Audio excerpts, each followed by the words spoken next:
Hey YouTube, it's Mitchell30. Haven't done a video in quite a while, so I figured I'd make one for you guys.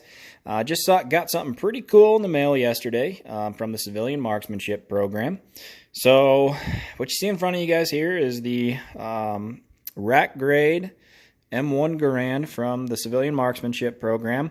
I put in my paperwork I would say mid-June.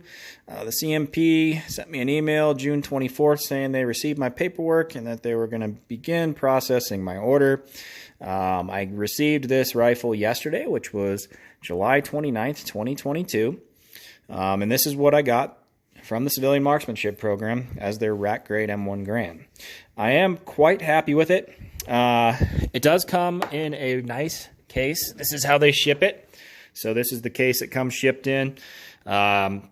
Civilian Marksmanship program case, really heavy duty case with nice foam on there. It says it's a flamboy or whatever, how you want to say that. It's a patented zero rust and corrosion inhibitor case. Pretty neat. So anyways, that's not the important part. Obviously, the important part is the rifle, what's inside the case. And this is it right here. I'm going down to the tag, guys. So it did come with this tag, and it does have muzzle reading and throat readings on it. This is a 1.8 million receiver, so it puts it at August of 1943, the receiver. And the barrel on it is a 4 of 51, so April 51, 1951 Springfield Armory barrel. Muzzle reading a 2, throat reading a 3. It's actually pretty darn good for a rack grade. And I tore it all apart last night, cleaned it up, put some grease on it. It did not come greased from the CMP. But anyways, the bore on it is bright and shiny. There's very little dark spots on the inside, so I think it's going to be a good shooter. I think it's going to be a really good shooter. I'm very happy with the wood as well. It is USGI wood, so I know you guys probably going to have a hard time seeing that, but there is a little P that's pretty faded. Sorry for the light, guys, but the P's right there. It is faded, but it is a USGI stock. And the handguard and forend do match in color. Not sure if they're the same piece of wood originally or not. Hard to say, but it looks pretty darn good. Now, going back here, I'm sure you guys can probably see make the G right there. I think there's an SPG, so Springfield. I think there was an SA up here. Not sure, but it is in a there is a cartouche there. It's just hard to make out. But yeah, going over the rifle, guys, looking at the metal, obviously the gas tube or gas cylinder is in the white. So it is what it is. Maybe I'll refinish it, maybe I won't. If you look at a lot of the World War II pictures and videos, a lot of those gas cylinders were actually in the white because they painted them in the beginning, I believe, and the finish wore off pretty quick.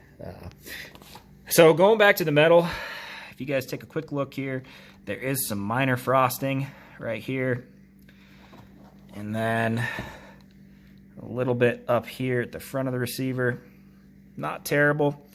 And then a little bit, actually a decent amount right here and on top. Not terrible. I mean, from a few feet away, you can't even really tell, but it is what it is. So Springfield Armory, guys, U.S. caliber 30 M1 Springfield Armory, 1943 receiver. The bolt is an Italian Beretta bolt, actually, so it's got PB markings on it. There would have been a number right here, but it seems to be scrubbed off.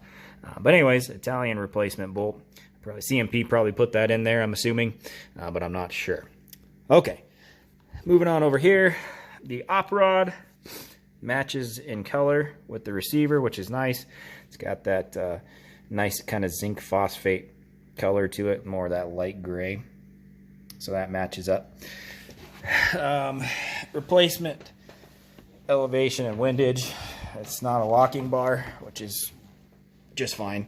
That's how a lot of the Garands you see are, because these have been through many refurbishments, as most Garands used in war are, or any guns used in war. They are refurbished multiple times. But anyways, yeah, looking good. So we'll go ahead and take the trigger guard out. I'll show you guys the inside of the wood here. Give me a second, doing this one-handed. All right, let's take a look at the trigger group. So this is International Harvester stamped trigger group, so later trigger group. And it's got a Winchester hammer. And I'm not going to take the whole thing apart for you guys and show you all the markings, but yeah. International Harvester trigger group, Winchester hammer. Put that away. It's in good shape, no pitting or rust on the trigger assembly. And a little bit of patina on the hammer, but it's in good shape. So let's go ahead and get the stock off, and I'll show you guys what it looks like underneath the wood. So this is a pretty tight fitting stock, guys, so one-handed. Let me try this. Yeah, there we go. I'm glad it's a tight fitting stock. All right, so let's get underneath the wood here, take a look. So very little pitting underneath, at least on the receiver legs, which is a good thing. I'm happy with that. I'll flip it over to the other side, show you guys. So I'll flip it over this way because there's something pretty interesting right here. So if you look there, it's a Red River Army Depot rebuild from July of 1965. Electro-penciled right there. So this rifle was rebuilt at the Red River Army Depot in July of 65. Pretty neat. A little bit of pitting right here. And a little bit of, there's some patina up here. But not bad at all, guys. Not bad at all. Now, the worst of the pitting on this rifle is underneath on the receiver. So definitely some pitting right here. Honestly, I was expecting this type of pitting to be all over the rifle, but it's not. Not a huge deal. It's not going to mess with the function of the rifle. And honestly, you can't see it when it's in its stock, so I'm okay with that. It's not the worst pitting I've seen, but it's not great. Obviously, this is what they say you're going to get with a rack grade, so it is what it is. Happy with it, though. Like I said, the op rod, the color matches the receiver, so it looks pretty darn good. I did go ahead and grease this. Like I said, tear the whole thing apart last night and cleaned it up. And the muzzle and throat readings are great, and the inside of the bore is actually pretty shiny, so I think it's going to be a good shooter. Moving up. And that's what it looks like underneath the wood, guys. Let me go ahead and put this guy back together, give you one last view at it put back together, and we'll go from there. Apologize doing this one-handed, guys. One-handed. That's what's so great about an M1. You don't need tools to take the rifle apart. You just need your hands.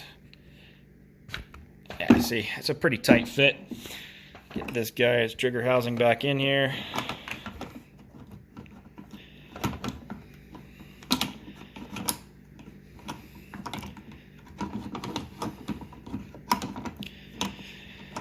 If I can do it one-handed.